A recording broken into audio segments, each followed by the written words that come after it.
Kyoto's blood turned to ice. The woman stepping through the rain-slicked alley couldn't be real. He'd watched her burn. 6 months ago, he'd set the trap himself.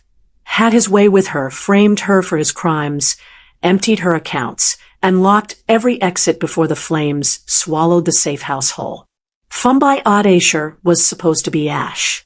But here she stood, wrapped in crimson, moving like death in heels.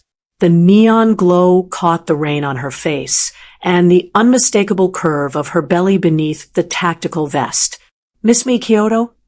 Her voice was a blade scraped across his spine.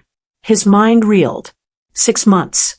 The timing was a noose tightening around his throat. Behind her, shadows shifted, armed silhouettes, military precision. Laser sights painted his chest in blooming red dots. This wasn't a gang war. This was Judgment Day. The Mafia king who'd clawed his way to the top through blood and betrayal now faced the only truth that mattered. The woman he'd destroyed had risen from the grave, and she'd brought an army. His empire was burning, and standing in the ashes was the ghost he'd created, pregnant, powerful, and hungry for his throne.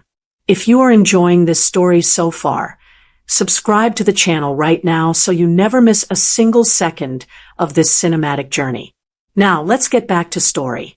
Kyoto's instinct screamed run, but kings don't flee from ghosts. He forced his legs to move, turning away from Fumbai's crimson silhouette and back toward the relative safety of his convoy. The laser dots followed him like hungry eyes. His phone buzzed. Then again. And again. "Boss, the harbor." His lieutenant's voice was pure panic. Kyoto didn't need to hear the rest. The orange glow on the horizon told the story his man couldn't finish. Smoke pillared into the Tokyo sky, thick and black, carrying with it 40 million in heroin and the reputation he'd built on ruthless efficiency. He reached his penthouse in 20 minutes, his guards forming a nervous perimeter as he stormed toward the surveillance room. The tech stammered excuses Kyoto didn't hear. His eyes locked onto the central monitor, rewinding the security footage frame by frame. There. 3:47 a.m. A figure in tactical gear, moving through his warehouse with the precision of someone who knew every camera angle, every blind spot. She planted charges with surgical efficiency, then paused at the main security camera. Slowly, deliberately, she pulled down her mask. Fumbai's face filled the screen. She smiled, not with joy, but with the cold satisfaction of a predator who just tasted first blood. Then she mouthed 3 words directly into the lens. "This is mercy." The explosion came seconds later, consuming everything. Kyoto's hand trembled as he gripped the desk. 6 months ago, he'd taken everything from her. Her money, her freedom, her life. He'd thought himself untouchable, insulated by power and distance from the consequences of his cruelty. But mercy implied there would be more. And as he stared at her frozen smile, Kyoto understood with chilling clarity that the burning harbor was only the beginning. She hadn't come back to kill him quickly. She'd come back to make him suffer. 6 months ago, Fumbai had trusted him with everything. That was her mistake. Kyoto remembered the weight of her head on his chest, her breathing soft, and even in the pre-dawn darkness of her apartment. She'd fallen asleep reviewing the quarterly reports, numbers that proved she was smarter with money than half his executives. Numbers that made her dangerous. He'd slipped out of bed at 4 a.m., dressed in silence, and opened her laptop with the password she'd given him freely. Love made people stupid. Within an hour, he'd transferred 18 million from her accounts. Money she'd earned, saved, protected. Money she'd foolishly shown him. But stealing wasn't enough. She knew too much about his operations, about the embezzlement he'd orchestrated through the Yakuza's offshore networks. She'd started asking questions, gentle at first, then sharper. Fumbai was brilliant. Eventually, she'd connect the dots. So he'd made the call. The safe house fire was supposed to look like a rival syndicate's retaliation. He'd lured her there under the pretense of a safe meeting to discuss their future. Instead, his men had locked the exits and lit the accelerant. He'd watched from across the street, phone in hand, as the building became an inferno. He'd heard her screaming his name. He remembered lighting a cigarette, feeling nothing. Business was business. Sentiment was a luxury he couldn't afford. By morning, he'd framed her for his own crimes. Falsified documents showing she'd orchestrated the embezzlement planted evidence in her name. The Yakuza wanted blood for the stolen money. They'd settle for her ashes.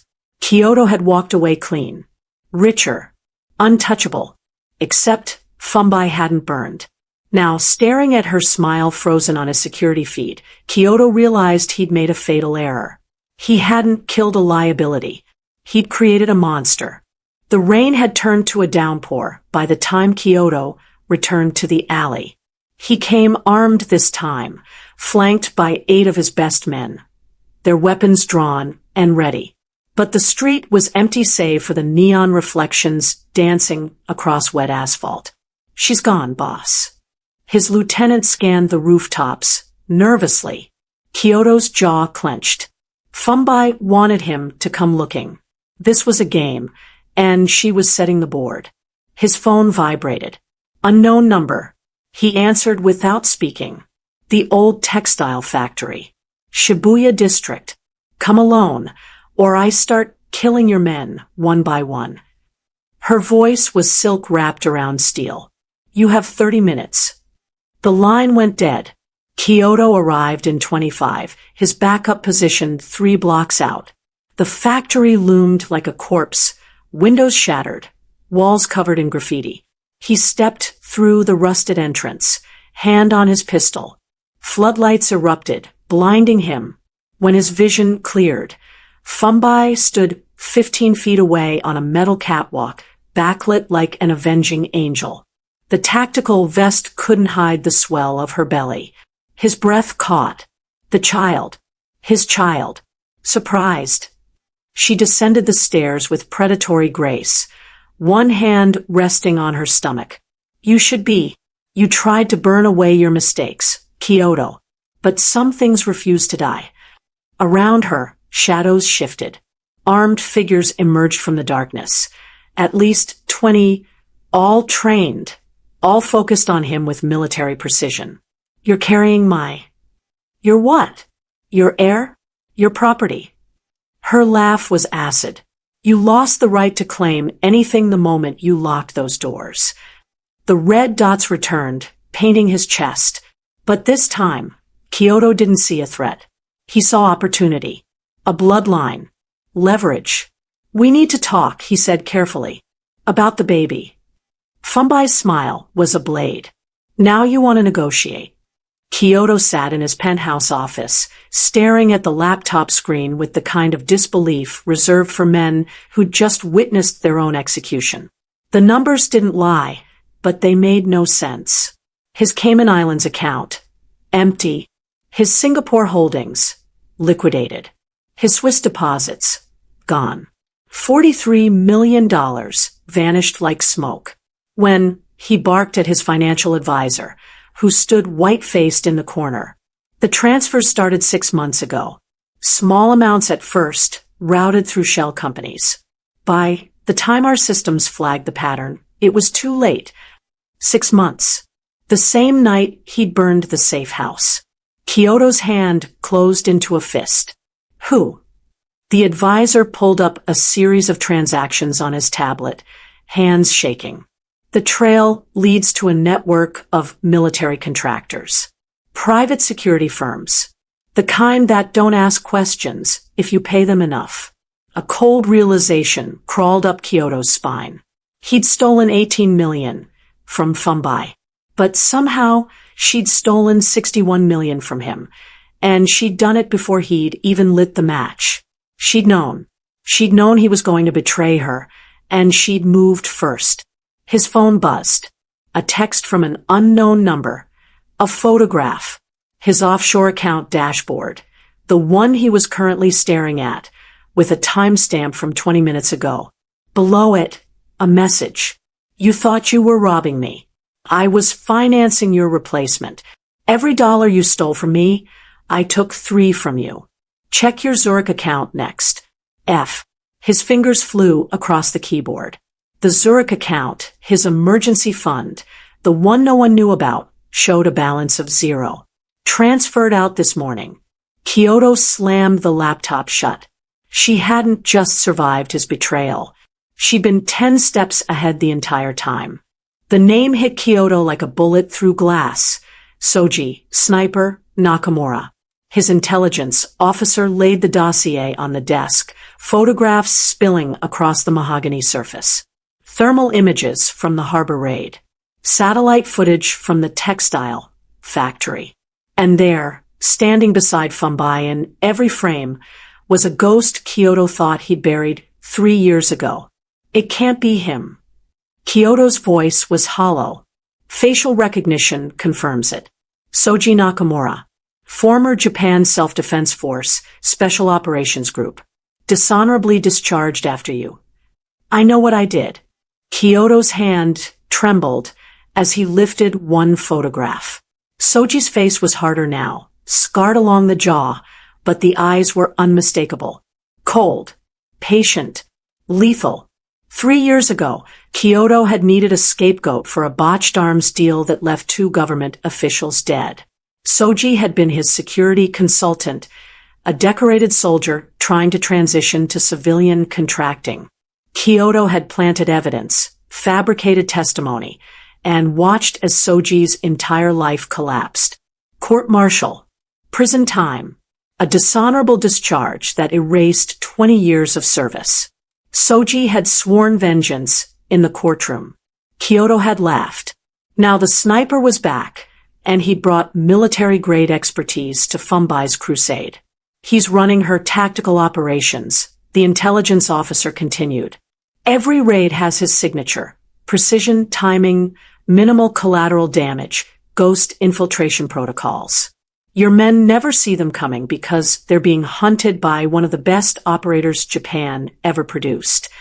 Kyoto studied the photographs again. In one image, Soji's hand rested protectively on Fumbai's shoulder. The gesture was subtle, but unmistakable. How long have they been working together? Best estimate, 6 months. Right after the safe house fire. The timeline crystallized like ice in Kyoto's veins.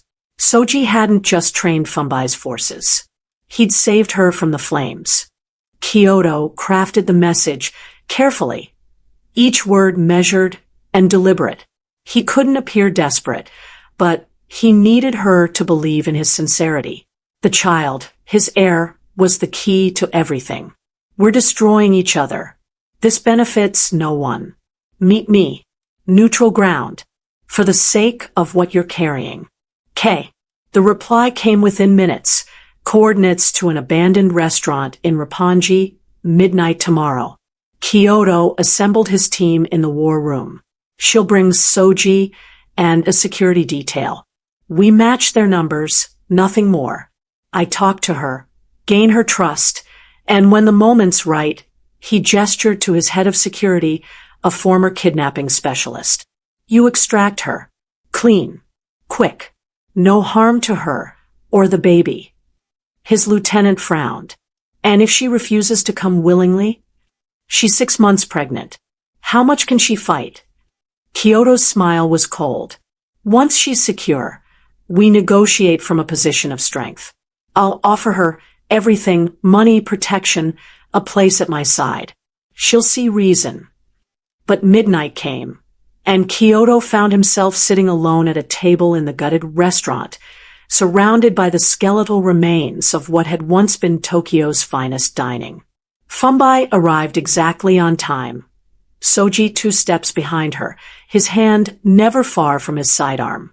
She sat across from him, and for a moment, Kyoto saw the woman he'd once held. Then her expression hardened. You wanted to talk about my baby? Her emphasis on the word my was deliberate. Our baby, Kyoto corrected gently. I know I hurt you. I know I took things too far. But that child deserves a father. A family. I can give you both everything. Everything. Fumbai leaned forward. Like you gave me everything. When you stole my money? When you framed me? When you locked me in a burning building? Kyoto's hand moved subtly under the table, signaling his men positioned in the shadows. I'm offering you a future, he said. Fumbai's smile was venomous. I already took it. The signal never came. Kyoto pressed the panic button hidden beneath the table. Once, twice, 3 times. Nothing. Soji's radio crackled. All targets secured. No casualties. Kyoto's blood turned to ice. What did your extraction team? Fumbai's voice was casual, almost bored. They're currently zip-tied in the kitchen. Turns out, loyalty is expensive. And Kyoto, you've been running out of money. The restaurant's back door opened. Kyoto's head of security stumbled through, hands raised, followed by 3 of Fumbai's soldiers. Behind them came more of his men, 8 in total, weapons confiscated, faces carefully blank. Boss, his lieutenant couldn't meet his eyes. How much did she pay you? Kyoto's voice was a whisper of pure venom. Enough. The lieutenant straightened, finding his spine. Enough to retire. Enough to forget what you did to her. What you made us do. Another figure emerged from the shadows. Then another. Men Kyoto had trusted for years, standing now in Fumbai's formation like pieces on a chessboard that had already switched sides. You taught me something valuable, Fumbai said, rising from her chair. Everyone has a price. Your men just had the good sense to accept mine before I had to make them regret it. Kyoto looked around the room. His security detail, his enforcers, his most trusted soldiers, all staring at him with expressions ranging from shame to disgust. She told us everything, one of his former guards said, quietly. What you did to her. How you burned her alive. We signed up to be gangsters, boss. Not monsters. Fumbai placed a folder on the table. Inside were photographs. Evidence of the safe house fire, bank transfers, falsified documents. Everything. I gave them a choice, she said. Work for a king who burns women alive, or work for the queen who survived. Kyoto sat alone at the table, surrounded by his former empire. Choose better, Fumbai said, and walked away. Kyoto's penthouse had always been his fortress. 40 stories above Tokyo, reinforced glass, biometric security, panic rooms with enough supplies to survive a month-long siege. He designed it to be impregnable. He hadn't designed it to withstand betrayal from within.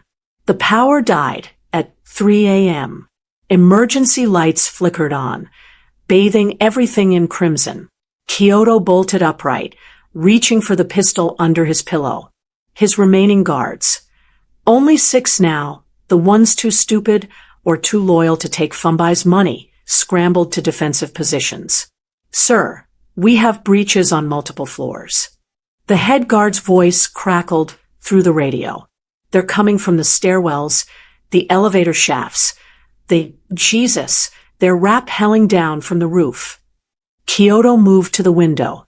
Outside, shadows descended on cables like spiders on silk threads. Professional. Coordinated. Military precision. Soji's work. Gunfire erupted below. Short, controlled bursts. His guards were screaming into their radios, but the responses grew fewer with each passing second. Fumbai's forces were dismantling his defenses floor by floor, room by room, with surgical efficiency. The penthouse door exploded inward. Flashbangs detonated, turning the world white. When Kyoto's vision cleared, Soji stood in the doorway, rifle raised, red dot centered on Kyoto's forehead. Behind him, a dozen operators flooded in, securing every angle. Then Fumbai entered, moving through the wreckage of his home, like she owned it. Because now Kyoto realized, she did. Nice place. She ran her fingers along his desk, the same desk where he'd planned her murder. Must have cost a fortune. My fortune, if I remember correctly. Kyoto's hands were raised, but his mind raced. The panic room.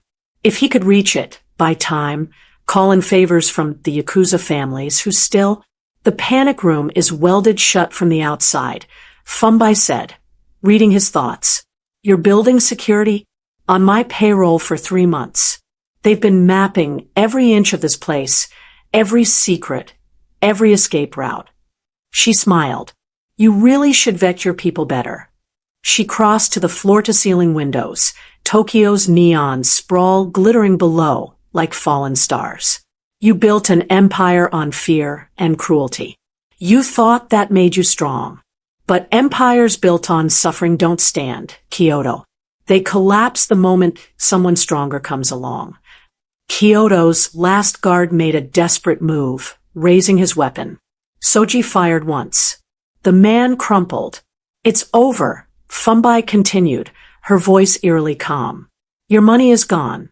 Your men have abandoned you. Your fortress is mine. The only reason you're still breathing is because I want you to witness what comes next. She turned to face him, silhouetted against the neon skyline. And in that moment, Kyoto saw not the woman he'd loved, but the queen he'd created through his cruelty. Tomorrow, the underworld learns who really runs this city, she said. Tonight, you learn what it feels like to lose everything. Soji moved forward with zip ties. Kyoto didn't resist. They took him to the flooded shipyard at dawn. The same docks where his empire had begun 15 years ago, now abandoned and half-submerged, skeletal cranes reaching toward a gray sky like the bones of dead giants. Fumbai stood on the concrete pier, the rising sun catching the edges of her crimson coat. Behind her, the water lapped against rusted containers, dark and cold. Soji positioned himself at her shoulder, ever the sentinel, while a dozen operators formed a perimeter. Kyoto's knees hit the wet concrete. His hands were bound, but his mind was still sharp, still calculating. The baby. Everything hinged on the baby. Fumbai, please. He let his voice crack, let desperation bleed through. I know I can't undo what I did. I know I don't deserve forgiveness. But that child, our child, deserves better than this. Better than a war between its parents. She stared down at him, expression unreadable. I'll give you everything, he continued, words tumbling out. The rest of my accounts, my properties, my connections. I'll disappear if that's what you want. Just let me be part of the baby's life. Let me try to be the father I should have been. The man I should have been. For a moment, something flickered across her face. Pain, maybe, or memory. Then it hardened into something colder than the water behind her. You want to be a father. Her voice was soft, deadly. Tell him, Soji. Soji stepped forward. And for the first time, Kyoto noticed the way his hand rested on Fumbai's lower back. Protective. Intimate. Familiar. I pulled her from the fire. Soji said. The one you set. I'd been watching you for months, waiting for my moment. When I saw the smoke, I breached through the back wall. She was unconscious, badly burned. I carried her out 30 seconds before the roof collapsed. Kyoto's mouth went dry. I took her to a private clinic, Soji continued. Doctors who don't ask questions. She was in critical condition for 3 days. Burns. Smoke inhalation. Trauma. His jaw tightened. But she survived. And when she woke up, she told me everything you'd done to her. Fumbai placed her hand over Soji's. He stayed with me through the recovery, through the pain, through the nightmares. And somewhere in those dark months, we found something you never gave me, Kyoto. No. The word escaped Kyoto's lips like a prayer. The baby isn't yours, Fumbai said, each word a nail in a coffin. It never was. We let you believe it because it made you predictable. It made you weak. Every decision you made, every restraint you showed, all because you thought you had an heir to protect. Soji's hand moved to Fumbai's stomach, a gesture of protection and possession. You wanted a legacy? Fumbai crouched down to Kyoto's level. This child will inherit everything you built. But they'll never know your name. They'll only know the story of the monster their mother destroyed. Kyoto felt something inside him shatter. Not his heart that had calcified years ago. Something deeper. The last illusion of control.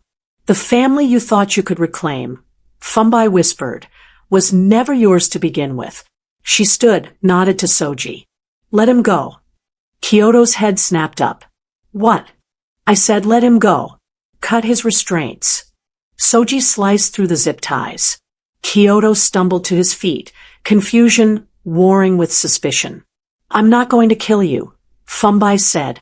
Death would be mercy. Instead, you'll live. You'll watch as I build something better from the ashes of your empire. You'll see my child grow up strong and loved. And every single day, you'll remember that you had everything: love, loyalty, a future, and you burned it all for money and power that were never really yours. She turned her back on him, Soji at her side, and walked toward the waiting vehicles. That's your punishment, Kyoto. Not death. Living. 3 months later, Kyoto sat in a dive bar in Yokohama, nursing cheap whiskey and watching the news on a flickering television. The anchor's voice was clinical, detached, as she reported on the seismic shift in Tokyo's underworld. Authorities confirmed that the Asano syndicate has been completely absorbed by a new organization led by Fumbai Adesher, former financial analyst turned crime boss. In an unprecedented move, Adesher has brokered peace treaties with 5 rival families, consolidating power across the city's criminal networks. The screen showed footage of Fumbai, no longer pregnant, radiant and commanding, shaking hands with Yakuza Oyabun, who would have killed her on sight a year ago. Soji stood behind her, their 3-month-old daughter asleep in a carrier against his chest. They'd named her Keiko. Light child. Hope. Kyoto drained his glass. Ms. Adesher has also announced the establishment of what she calls ethical operations, strictly regulated drug distribution with treatment programs, sex work protections, and a zero-tolerance policy for human trafficking. Critics question whether organized crime can ever be ethical, but early reports suggest violence in her territories has dropped by 40%. The bartender changed the channel. Kyoto didn't protest. He'd lost everything, exactly as Fumbai promised. His assets were frozen or seized. His reputation was destroyed. The few contacts who still took his calls did so out of pity, not respect. He lived in a 1-room apartment above a pachinko parlor, working odd jobs for cash. Invisible. The door opened. Kyoto didn't look up until a familiar figure slid onto the stool beside him. Soji ordered 2 whiskeys. They sat in silence for a long moment, 2 men who destroyed and been destroyed by the same person, now united only by their shared irrelevance. She didn't send me, Soji said finally. She doesn't know I'm here. Kyoto said nothing. I thought killing you would feel good, Soji continued. For 3 years, I dreamed about it, planned it. Every humiliation you put me through, every night in that cell, I survived by imagining your death. He took a drink. But watching you now, this living death she's created, I realized she was right. This is worse. Why are you here? Kyoto's voice was hollow. To tell you something I wish someone had told me before I lost everything. Soji turned to face him. You can't get it back. The power, the respect, the empire, it's gone. But you can choose what happens next. You can let the bitterness consume you until you're nothing but a cautionary tale. Or you can become something else. What did you become? A father, a protector, a man who learned that strength isn't about domination. It's about knowing what's worth fighting for. Soji stood, leaving money on the bar. Fumbai gave me something you never could. A second chance. Not at power, at humanity. He moved toward the door, then paused. Keiko will grow up in a world we're building to be better than the one we inherited. That's my legacy now. Find yours, Kyoto. Just make sure it's one you can live with. The door closed. Kyoto sat alone with his whiskey and his thoughts. On the television above the bar, another news segment showed Fumbai cutting the ribbon at a new community center in Shibuya, funded by anonymous donations from her organization. Children laughed behind her.